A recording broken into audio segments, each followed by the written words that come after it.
McGregor teammate tragedy. On April 9, 2016, Portuguese fighter João Carvalho entered the cage at the National Stadium in Dublin, Ireland, for a welterweight bout against Charlie Ward at Total Extreme Fighting 1. Carvalho was 28 years old and facing Ward, a teammate of Conor McGregor, who watched from ringside. The main card drew a large crowd that evening, and the atmosphere was electric as Irish fans cheered for their local fighter. The fight turned brutal as Carvalho absorbed sustained punishment throughout 3 rounds. Reports from the event indicated he took approximately 41 blows to the head before referee Mariusz Dober stopped the contest in the 3rd round, awarding Ward a technical knockout victory. Carvalho was examined by doctors immediately after the stoppage. He appeared conscious, talking, and even smiling as he walked backstage under his own power. Then, approximately 20 minutes later, everything changed. Carvalho began complaining of a severe headache and rapidly deteriorated in the dressing room. He started vomiting and became disoriented as his condition spiraled. Medical staff rushed him to Beaumont Hospital for emergency neurosurgery. Doctors worked desperately to save him, but he spent 48 hours in critical condition before succumbing to his injuries on April 11th. The tragedy, witnessed by mixed martial arts' biggest star, forced Sport Ireland to implement strict safety standards and mandatory medical scans for all amateur and professional fighters. First sanctioned death. On October 20th, 2007, Sam Vasquez entered the cage at the Toyota Center in Houston, Texas, for a bout against Vince Lombardi at Renegades Extreme Fighting. Vasquez was 35 years old and competing in one of the first major sanctioned events in Houston that evening. His wife Sandra watched from the audience as the fight began, unaware of the tragedy that would unfold. The fight progressed into the 3rd round when Lombardi landed a flush knockout punch. Vasquez collapsed backward and his head bounced violently off the canvas with a sickening impact. Within seconds, he began seizing in the cage as horrified spectators looked on. Doctors and paramedics rushed in immediately, working frantically to stabilize him as his body convulsed uncontrollably. Paramedics transported Vasquez to St. Joseph Medical Center, where doctors placed him in a medically induced coma. Scans revealed a large blood clot in his brain, and he had suffered a massive stroke on the right side.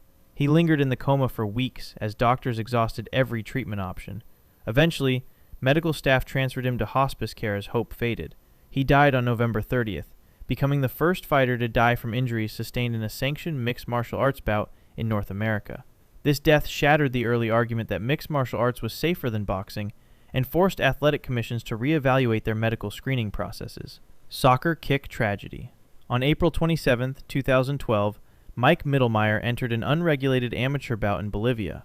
Mittelmeyer was 20 years old and fighting at a venue where rules were loose and safety protocols were virtually non-existent. The bout took place at night, in a location that lacked proper medical oversight or emergency equipment. During a grappling exchange, Mittelmeyer dropped for a leg lock submission attempt, placing himself on his back. His opponent, standing over him, delivered a full-force soccer kick directly to Mittelmeyer's face. Soccer kicks to the head of a grounded opponent are illegal in almost all modern unified rules, but this unregulated event had no such restrictions. The impact was devastating. Mittelmeyer collapsed immediately, and chaos erupted. Reports from the scene stated there was no ambulance on standby at the venue, a critical failure that sealed his fate. The alleged delay in transport proved fatal, as he suffered a cerebral hemorrhage that required immediate medical intervention. By the time he reached the hospital, the damage was irreversible. He died shortly after arrival from severe head trauma and the catastrophic delay in receiving proper care. The incident stands as a brutal example of why unified rules ban soccer kicks and why doctors must be ringside at every sanctioned event. Second impact syndrome.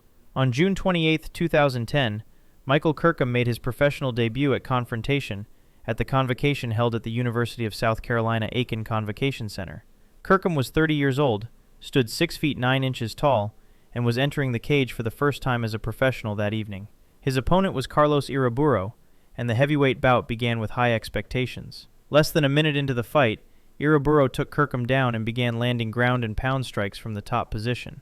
Kirkham went completely limp just 41 seconds into the contest. The referee stopped the fight immediately, but Kirkham never regained consciousness. Medical staff worked on him in the cage before transporting him to the hospital. He died 2 days later from a brain bleed that doctors identified as catastrophic. Investigation into Kirkham's medical history revealed a critical oversight. He had been knocked out in an amateur fight just 2 months prior, on April 24, 2010. His brain had not healed from the previous trauma, leading to second impact syndrome, where a second concussion causes rapid and fatal brain swelling. The earlier knockout had made him a walking time bomb, and his body could not withstand even minor additional trauma. The death exposed a failure in the suspension system, as his previous knockout should have medically suspended him from fighting again so soon. Real quick, if you find this informative, I cover stories like these regularly. Consider subscribing if you'd like to see more. Now back to the video. One championship, game changer. On December 11, 2015, Chinese fighter Yang Jianbing was cutting weight for a flyweight bout at One Spirit of Champions in Pasay, Manila, Philippines. Yang was 21 years old and competing for One Championship, Asia's biggest mixed martial arts promotion. The weight cut took place during the days leading up to the event, and Yang pushed his body to extreme limits to make the flyweight limit.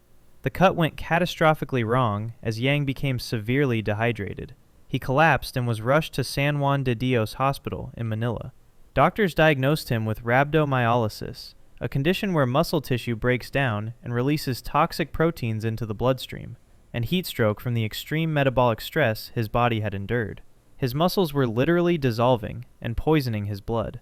He suffered cardiopulmonary failure as his heart and lungs could no longer function under the toxic load.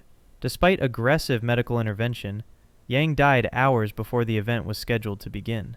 His death sent shockwaves through the sport, particularly in Asia, where weight-cutting culture was deeply entrenched. One Championship immediately instituted the world's first major hydration testing program, banning weight cutting by dehydration entirely, and implementing same-day weigh-ins with hydration checks. Elbow strike death. On February 27, 2014, Congolese fighter Buto Gilan faced South African opponent Caron Davies at EFC Africa 27 in Johannesburg, South Africa. Gilan was 29 years old and competing on the continent's biggest mixed martial arts stage late that night. The bout was scheduled for 3 rounds, and the fight progressed with both men trading strikes and grappling exchanges. The fight reached the 3rd round when Davies secured a dominant mount position on top of Gilan. From this advantageous position, Davies rained down heavy elbow strikes directly to Gilan's head. The sharp bone of Davies' elbow struck repeatedly as Gilan attempted to defend. The referee stopped the fight, awarding Davies a technical knockout victory. Medical staff stabilized Gilan in the cage and transported him to Johannesburg General Hospital. Doctors treated him for severe swelling and bleeding on the brain, and initial reports suggested he was stable. However, his condition deteriorated over the following days despite medical intervention. He died 1 week later on March 5th from complications related to the severe brain trauma and persistent swelling that doctors could not control. EFC Africa overhauled their medical protocols and insurance policies following the tragedy, though they controversially kept elbow strikes legal in their rule set. Recent amateur tragedy. On March 12, 2022, Christian Lubenga entered the cage for his amateur debut at Ammo Fight League, held at the Mass Mutual Center in Springfield, Massachusetts. Lubenga was 25 years old and a graduate student at the University of Bridgeport. The evening event drew a crowd of supporters who watched as the educated young fighter pursued his passion for mixed martial arts. Lubenga lost via technical knockout in the 3rd round, but appeared lucid immediately after the stoppage. He walked back to the locker room under his own power, talking with his cornermen and showing no obvious signs of distress. Medical staff cleared him after a brief examination, and everything seemed routine following a competitive amateur bout. Then, minutes later in the locker room, teammates noticed his speech beginning to slur. He rapidly lost consciousness as his condition deteriorated with alarming speed.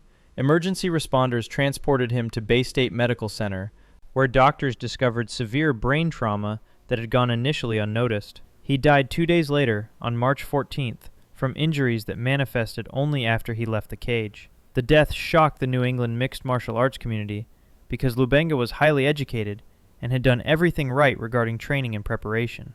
Toxic blood. On August 12, 2017, Rondell Clark fought at Cage Titans 35 in Plymouth, Massachusetts. Clark was 26 years old and competing in a scheduled 3-round bout against opponent Ryan Dunn. The fight progressed into the 3rd round, where Clark appeared exhausted rather than seriously hurt. The referee stopped the contest via technical knockout, and Clark seemed more fatigued than injured. Medical staff transported Clark to the hospital as a precautionary measure following the stoppage.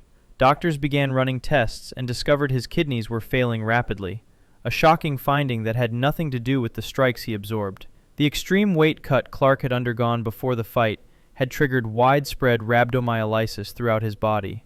His muscle fiber breakdown released myoglobin into his bloodstream in massive quantities, effectively turning his blood toxic and poisoning his organs. The proteins clogged his kidneys and prevented proper filtration.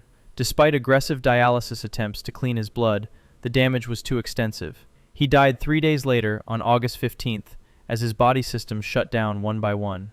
The physical exertion of the fight had accelerated the muscle breakdown that the weight cut had initiated.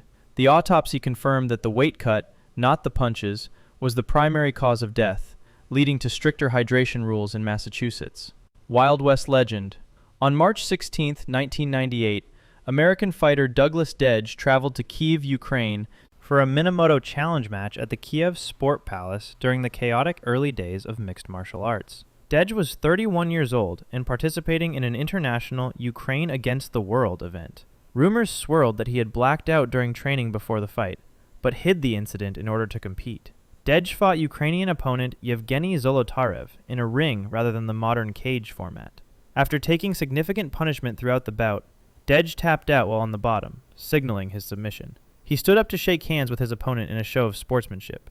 Then his legs gave out beneath him, and he collapsed to the canvas. Medical staff transported Dedge to the Kiev Institute of Neurosurgery, where doctors worked to save him. He died 2 days later on March 18th from severe brain injuries. He became the first well-known American death in the sport, though the bout occurred in an unregulated international event outside the jurisdiction of American athletic commissions. Dedge's death became a dark legend of the no-holds-barred era, cited for years by politicians trying to ban the sport in America. If this was informative, consider subscribing so you don't miss future content. Thanks for watching.